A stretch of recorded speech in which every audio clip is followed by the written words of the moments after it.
shocking new revelations about sensitive U.S. intelligence. The Atlantic's editor-in-chief, Jeffrey Goldberg, reporting he accidentally received top-secret war plans from Defense Secretary Pete Hegseth after he was included in a group chat on the encrypted messaging platform Signal. This just in, editor-in-chief of The Atlantic, Jeffrey Goldberg, says he was accidentally texted war plans. Goldberg was added to a Signal chat with some of the most senior national security members of the Trump administration. The Vice President, the CIA Director, the Director of National Intelligence, the Secretary of State, the White House Chief of Staff, and more, discussing what we can only assume to be top-secret plans. About the planning for the recent bombing of the Houthis that started on March 15th. He was convinced it wasn't real, that maybe this was an AI prank until the bombs actually started falling. Goldberg says he didn't think the chat was real until the planned attack actually took place. Goldberg then exited the chain. A National Security Council spokesman confirmed that the thread was authentic and they're investigating. Folks, apps like Signal are not government-approved platforms to transmit classified information. You would think folks would know that. And the fact that defense officials are conducting an intelligence operation on an app is dangerous. Meanwhile, Donald Trump claims he had no knowledge of these events. Mr. President, your reaction to the story in The Atlantic that said that some of your top cabinet officials and aides had been discussing very sensitive material through Signal and included an Atlantic reporter for that. What is your response to that?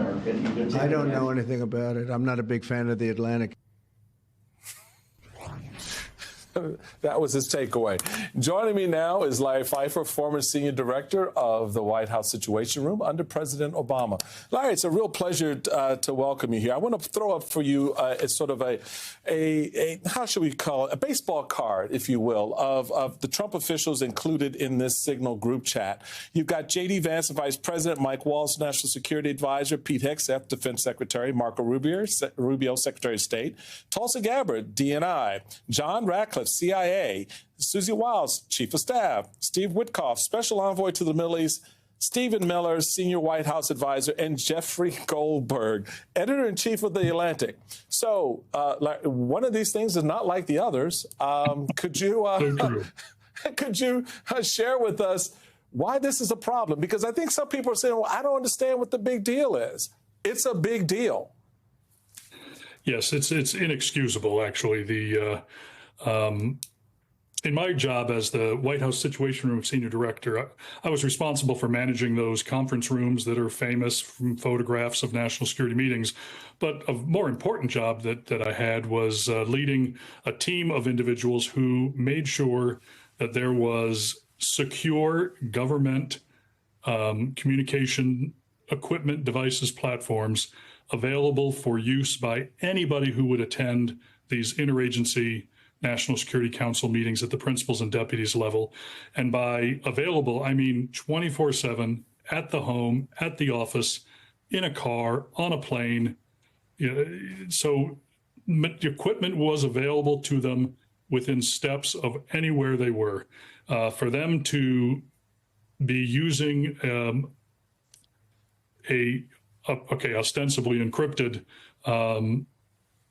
platform on non-secure phones is really unconscionable. You know, so let's put up for folks the Atlantic screenshot of the group chat text. And so what some of this was being conveyed here, celebrating the strike itself. You've got JD Vance, excellent. John Ratcliffe, a good start. Mike Waltz gives the fist emoji, American flag emoji, flame emoji. So I guess that's supposed to be it's hot. Marco Rubio, good job, Pete, and your team. Mike Waltz, the team in Mall did a great job as well. Stephen Miller, street work, I guess supposed to be great work, powerful start. So you've got this level of communication.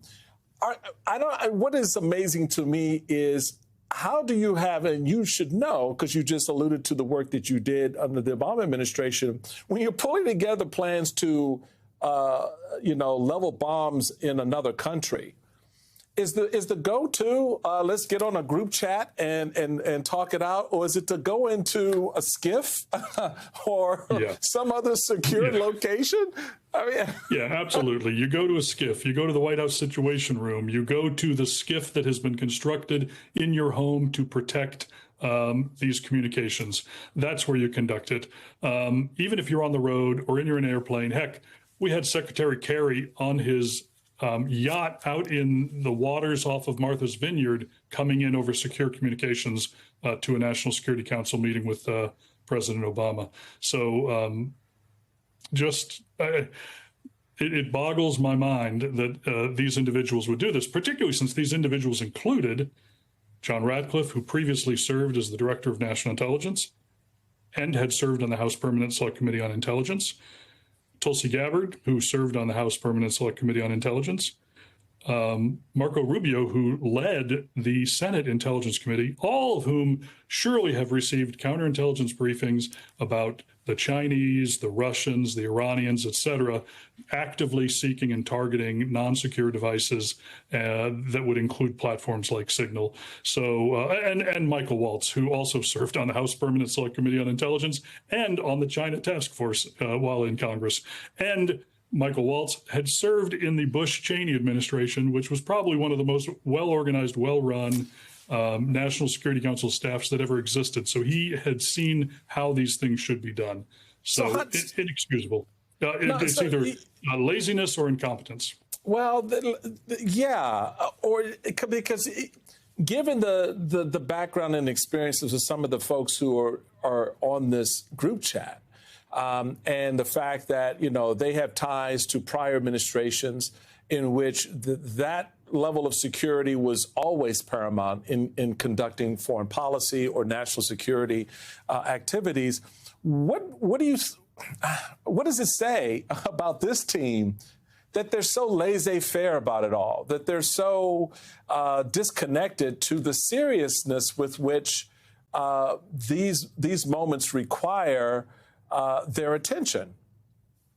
Well, when my experience with presidential administrations, Reagan, Clinton, Bush, Obama, Bush again, they're led by example. And we have an administration being led by a president who has clearly demonstrated a very laissez-faire attitude towards the handling of classified information, you know, to the point where he was indicted on several charges for the mishandling of the information. So he sets a tone, and that tone has been allowed. You know, the other thing to remember is that this is an administration where Michael Waltz, as he was getting ready to come in as National Security Advisor, they said that they were going to fire all of the detailed professionals coming to the National Security Council staff, the kinds of people with the expertise that would prevent this thing from happening. He was going to fire them unless they perhaps answered some questions about their fealty to the president, fealty to the policies of the president. So I don't think we've ever seen the conclusion of that story as to how many of those individuals actually did depart and how many were replaced by individuals without the appropriate expertise. But this could possibly be an example of bad staffing done by inexperienced ill-trained individuals who were brought on the staff more for their loyalty than for their expertise.